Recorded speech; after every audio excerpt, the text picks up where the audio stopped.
What's up guys, Shawnthebro here, and in today's episode of the Blueprint Only Input Buffer mini-series, we're going to be going over quarter circle inputs. And so basically I'm going to be able to press down, down right, and right, or down, down left, and left to perform an action, and this could be any action. These are typically for fighting games, so quarter circle is often used in games like Street Fighter, but you can use it, of course, for whatever you want. If I go over here and I touch my crouch button, it's not really my down button, but I'm going to use crouch right and right instead of down, down right and right, just because I'm in a third person tutorial, but you can use whatever buttons you want. This will pick up on those directional inputs like down, forward, and down, backward. Again, I'm going to press crouch, and then I'm going to press right and release crouch. If I do it right, a string will print in the top right corner of the screen to say we've activated the quarter circle input.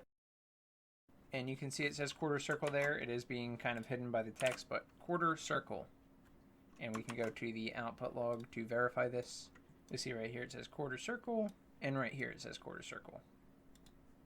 So that's what we're going to be covering today, quarter circle inputs. If you're interested in getting caught up in the Blueprint Only Input Buffer, you can use it for fighting games or whatever type of game you want. This was mainly made to support fighters that are following the fighting game tutorial series but working in Blueprint Only. However, of course it will work in whatever project you would like.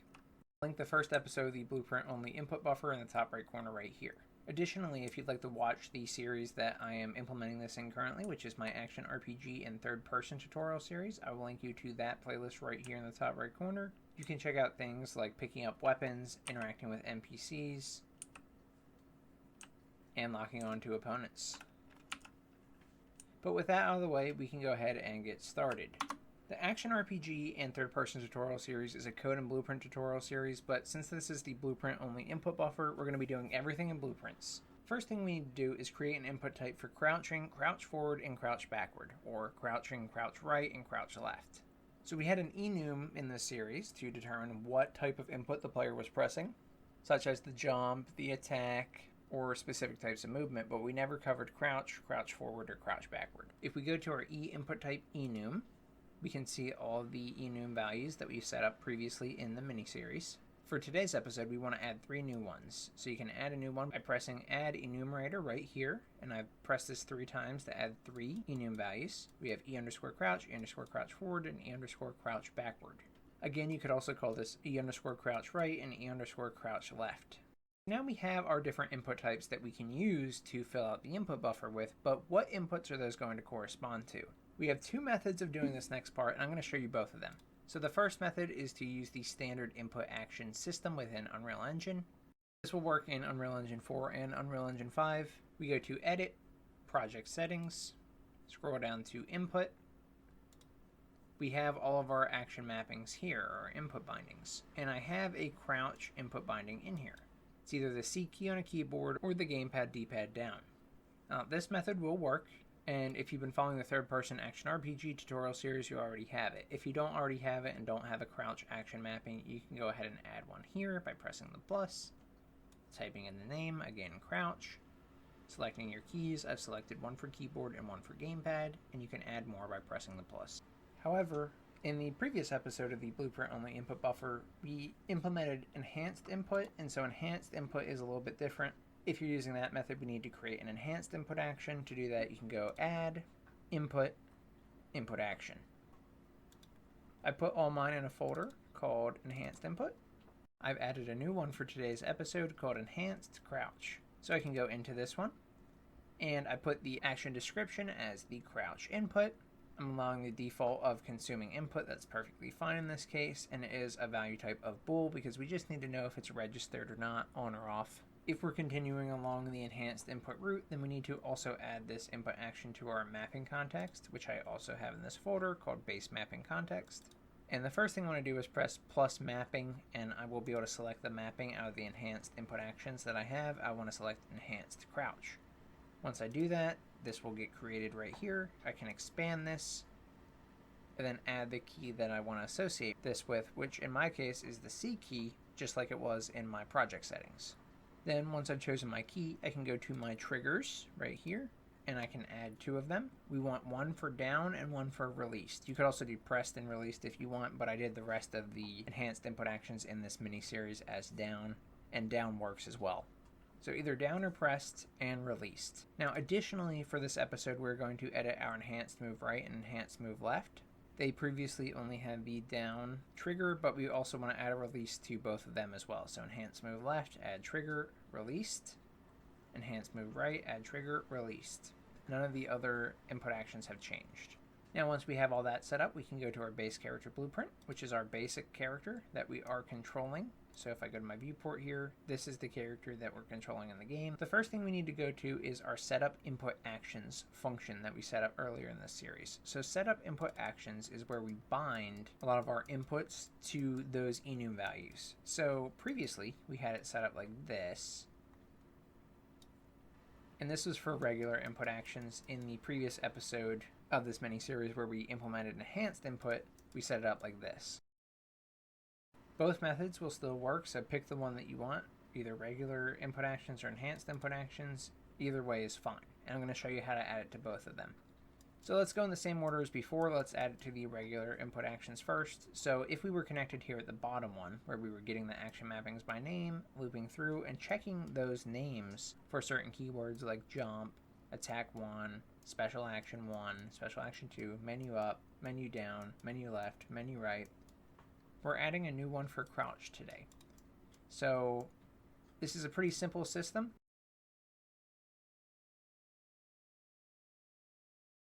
We loop through all the action mappings, go through each one, we get the name of it. If the string that we were comparing in all these other ones matches crouch or contains crouch, then we can add it to the input map so that that input action will produce a result of e_crouch. It's a crouch input type.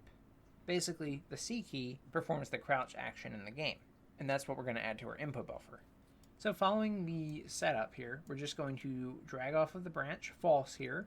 If it doesn't contain any of the previous entries, including menu right, we're going to go here, go into this branch, and we're going to check to see if this substring, the one that's being put into all the contained search in parameters, we want to put that in the search in parameter on this contains. So if the action mapping name contains crouch, that's what we want for our substring. We don't need to use case or search from end. We bring the return result into a branch, and if it's true that it contains crouch, we want to call add to input map. For the input parameter on there, we want to use the same input parameter that's going into all the other add to input maps, but I'll show you. It is the key display name converted to a string. So that is going to get brought into the input parameter, and then for the type we can manually set it, and since we are looking for crouch here, we want to set it to be e_crouch. Now if we're using enhanced input, we want to go to our top section here. So the way this is working is we have our enhanced input system here. We query all the keys for each action, like enhanced jump, enhanced attack, enhanced special action 1 and 2, enhanced move left, right, up, and down. And now we're going to add one for crouch as well. So again, we're just going to follow what is going on in the rest of this event. So at the end of each for loop, once we have successfully mapped all the keys in the enhanced input action to the proper enum value, we go to completed and then check the next enhanced input action. So we're going to drag off of our enhanced input player subsystem, which is right here, this guy right here. You see I have a reroute node and it goes all the way down below here. And we're going to drag off that. We're going to type query keys map to action. We want to set the action as our crouch because that's what we're checking for. And we're going to loop through all the keys that come enhanced input action. So for each loop. And that's what we have here. Now we drag off the array element and type get key display name. This returns the name of the key, like quite literally the C key. Then we pass that value into the input on add to input map. So we're going to call add to input map.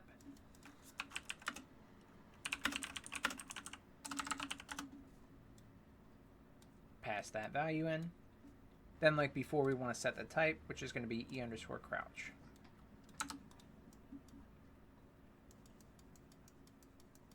So now whether you're using regular input actions or enhanced input actions, setup input actions function will be good to go. At this point we want to go to our event graph. In the event graph we had these input actions and enhanced input actions so that we could perform logic when those buttons were pressed, when those inputs were pressed. And we want to continue that today. We'll show you both the regular and the enhanced input action. I'm actually going to do the enhanced input action first this time because I do already have that one set up, and then we will add it to the regular input action if you want to see that as well. So now we need to go to our enhanced move left and enhanced move right. So previously what we were doing in here was just calling determine input used from enhanced input and passing in the input action into the input action. We have a little bit more going on in this case. So this time what we want to do is determine if move left is being pressed or released. If it's pressed, we want to then check to see if crouch is already pressed. Because if crouch is pressed and we're pressing left, then we want to add a crouch backward or crouch left input to the input buffer. If crouch isn't pressed when left is pressed, then we can call determine input used from enhanced input like we normally do. And the same is going to go for enhanced move right, except we're going to be passing in crouch forward or crouch right instead of crouch backward and crouch left for the input buffer. So let's go back and let's start with enhanced move left, and the first thing we are going to need is a variable, and I'm calling this is left pressed. Again, you could call this is back pressed. It doesn't really matter. Either way works. But we need to add a new variable for is left pressed, and while we're here, we can also make is right pressed and is crouch pressed. All three of these are just booleans, and they all have a default value of false because when we start up the character here, we're not assuming that the player is already pressing those inputs. We have to wait for them to press them. Enhanced input actions have this action value boolean. So do you remember on the enhanced input action, there was this value type of digital bool? This means it's going to return true or false if it's active or not. So if it's pressed, it's active. If it's released, it's not. So if we go back to our base character BP, we can set is left pressed to this value. So set is left pressed and drag action value into that, because what this means is if this is pressed, this will return true, and is left pressed would be true if the left input was pressed. Otherwise, if this is released, this will return false, and if left is released, then it's not pressed, so is left pressed should be false. That's how we get this node here. Then I drag that into a branch because we only actually want to do this logic if we're pressing this input. So if it's true that left is pressed, we then have to check if crouch is pressed. If crouch is not pressed, then we want to just read this input as regular. So we're going to call determine input used from enhanced input, passing in the input action, just like we do with all of our other input actions. However, if crouch pressed is true, this means both crouch and left are pressed. So crouch and backward are pressed, and that means we want to add a crouch backward input to the input buffer. So we can call our add input to input buffer function that we set up in this mini series, and for the information we can pass in e crouch backward. The timestamp is the same way we get all of our timestamps in this mini series, so we can just get the frame count,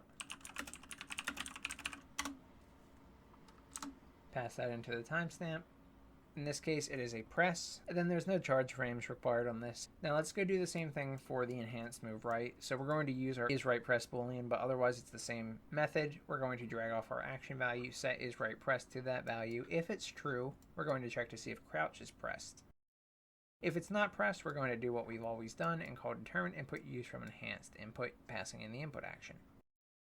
If it's true, we want to call add input to input buffer. We're going to pass in crouch forward as the name, timestamp, pressed, and 0.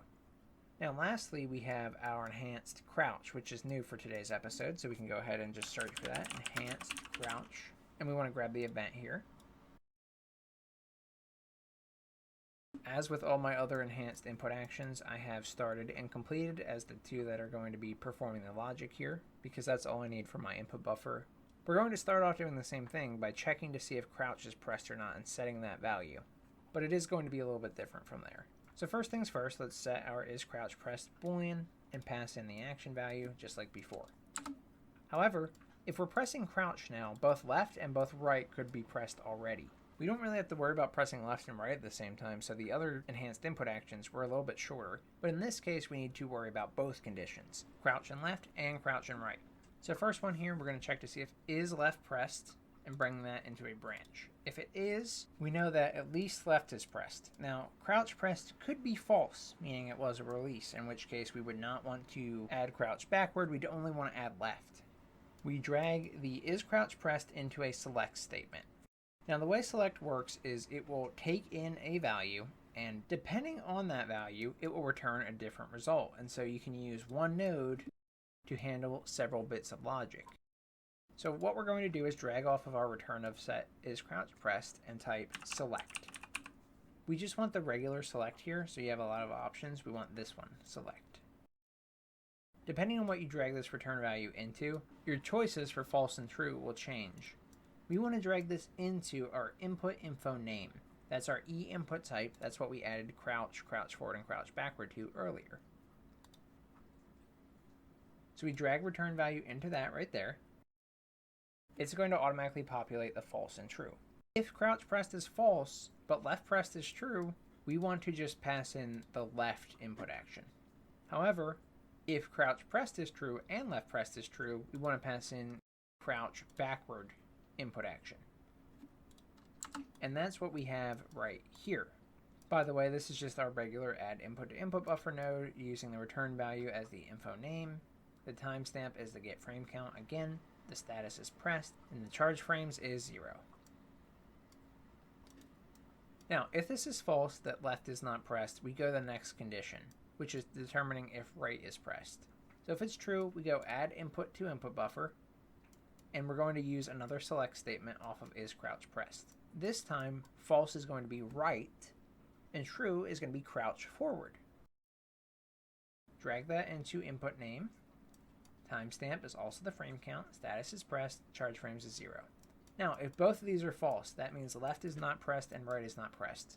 So that means we can calculate crouch regularly, whether it's true or false. So we just need to call determine input used from enhanced input and pass in the input action. Now let's go to our regular input action and handle that one as well. So it's over here. I added my crouch for today's episode because this actually wasn't in here from before. So input action, crouch. This is the non-enhanced input version. So we just want this one right here, crouch. And what we were doing for all of our other input actions was just dragging off of the key and calling perform input logic, passing that key in. So you can see if it's pressed, we were passing in the key and setting the status to pressed. If it's released, we were passing in the key released. Now I have all this disconnected right now because I'm using the enhanced input system, but of course you could connect it if you do want to use this system. We also have menu right and menu left, which are essentially the same things that I just checked for in the enhanced input action. So really we can do the same logic that we have in there in here. So perform input logic is synonymous with determine input used from enhanced input that we have for our enhanced input actions. So enhance move left, you want go ahead and copy everything you have here. And let's make some space here on my menu left section.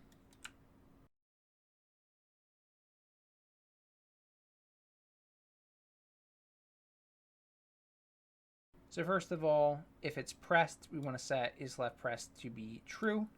If it's released, we want to set is left pressed to be false.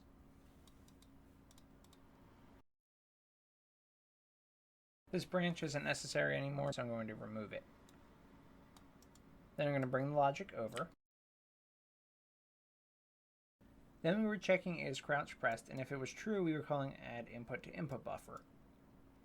Everything that's in this node we still want to do, including the crouch backward. If it's false, however, we don't want to call determine input used from enhanced input. We want to call perform input logic.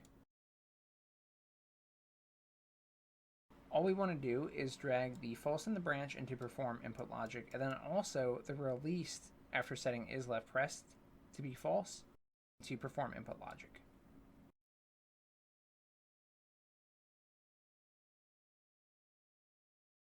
So there we go. Now we want to do this for menu right as well, so if we organize this a little bit,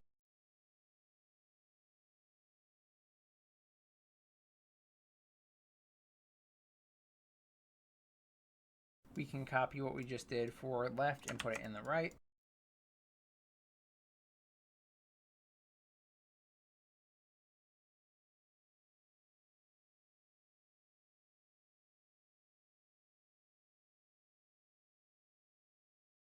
Now that we're here, we don't want to use is left pressed, we want to use is right pressed.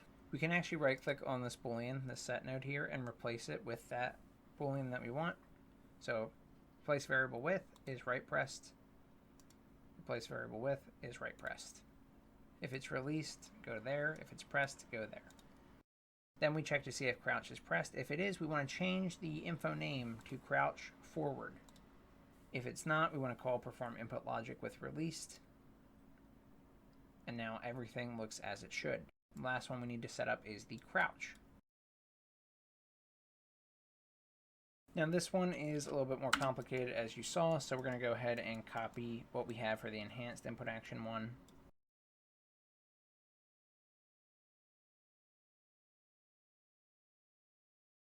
So for this one, if it's pressed, we're going to set is crouch pressed to be true. If it's not pressed, we're going to set is crouch pressed to be false. And now we can still check is left pressed right here. The select here is actually okay to use, but for clarity's sake, I'm going to disconnect this crouch pressed off the set and specifically add this variable here in front of it. And then we're going to drag the set is crouch pressed false into the branch.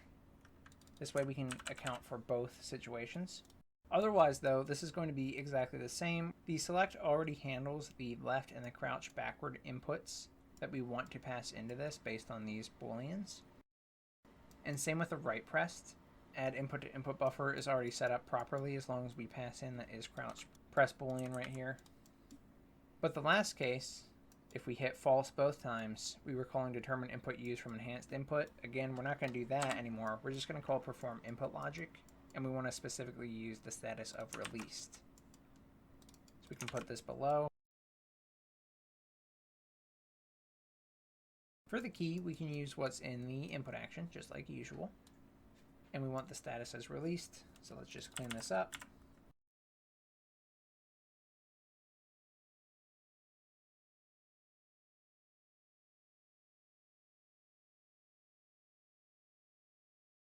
And we're good to go. I want to fix something really quickly. I made a small mistake when copying it over from enhanced input to the regular input actions. So for move left, move right, and crouch, all three of these cases, we don't want to just perform input logic on released. If we're not adding the diagonal inputs, we do still want to add the pressed input. So let's go to each of these regular input actions and adjust this logic really quickly. First things first, if left is pressed but crouch is pressed, we were doing the crouch backward. But if left is pressed and crouch is not pressed, we still want to perform input logic on the left input. So instead of this false going to the perform input logic on release here, what it really should do is go to a different perform input logic on a press. So I'm going to copy this perform input logic node, bring the key into it, bring the false of the is crouch pressed boolean into that node, and then set the status to be pressed. And that's what we should have. So I missed a node there. My apologies for that. We want to do the same thing on the move right or the menu right. So before it was like this, but we're missing a node here because if right is pressed and crouch is not pressed, that doesn't mean we released crouch. What it means is that we pressed crouch. We just didn't press the crouch forward. So we want to do the same thing here. Copy perform input logic. The false of is crouch pressed goes into that perform input logic, which does take in the key, but the status is pressed, not released, and then the bottom one is released. Now the crouch is slightly different, but really it's the same mistake that I made. If crouch was pressed, but left pressed is false and right pressed is false, that doesn't mean that we've released crouch. It just means we pressed crouch. So what we want to do is call perform input logic here as well, with a press.